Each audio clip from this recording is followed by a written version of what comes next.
ایک روایت سے معلوم ہوتا ہے کہ حضرت داؤد علیہ السلام یہودا بن یعقوب کی اولاد میں سے تھے۔ جب تخت پر بیٹھے اس کے 40 برس بعد ان کو پیغمبری ملی اور اللہ تعالیٰ نے ان کو اتنی قوت دی تھی کہ کوئی بادشاہ ان کے ساتھ مقابلہ نہیں کر سکتا تھا۔ چنانچہ اللہ تعالیٰ فرماتا ہے، ترجمہ: اور یاد کر ہمارے بندے داؤد علیہ السلام کو جو صاحب قوت تھا اور ہماری طرف رجوع کرنے والا اور ہمارا ذکر کرنے والا تھا۔ اور دوسری جگہ ارشاد ربانی ہے، فرمایا، ترجمہ: اور زور دیا ہم نے اس کی سلطنت کو اور ہم نے اس کو حکمت بھی عطا کی اور فیصلہ کرنے والی بات کا ملکہ بھی دیا، اور اللہ رب العزت نے ان کو زمین کا خلیفہ بنایا، جیسا کہ اللہ تعالیٰ ارشاد فرماتا ہے، ترجمہ: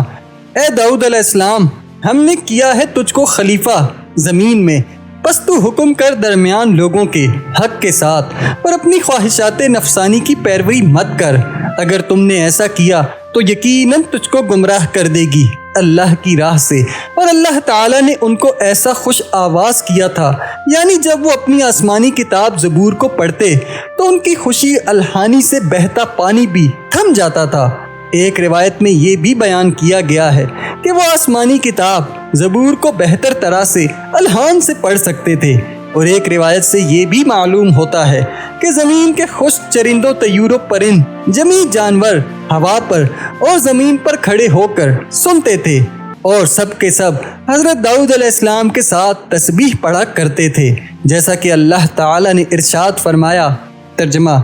اے پہاڑ والے جانور، درجو سے پڑھو اور تسبیح کرو، اور اسی کے ساتھ کتاب زبور کو بھی پڑھا کرو، جو کہ اللہ تعالیٰ نے حضرت داؤد علیہ السلام پر الہام سے آسمانی کتاب نازل فرمائی تھی۔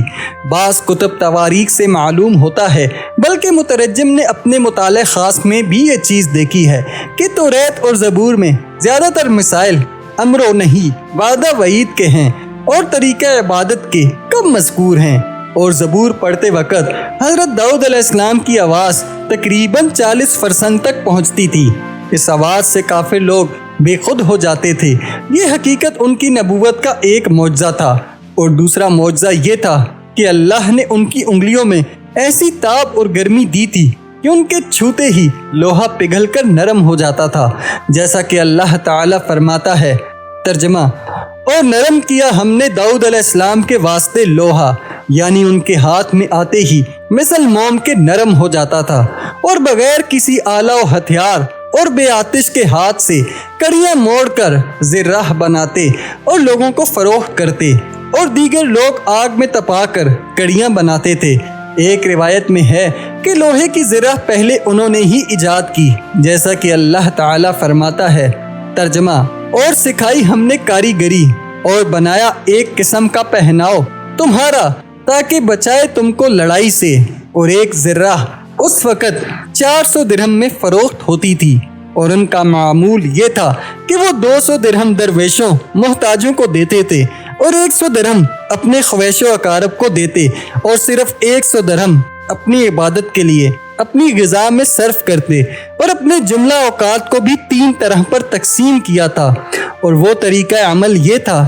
کہ چند روز عبادت الہی میں مصروف رہتے تھے، اور چند روز لوگوں کو انصاف کرتے تھے، اور چند روز اپنے کام میں مصروف رہتے تھے۔ یہی ان کی زندگی کا معمول بن چکا تھا۔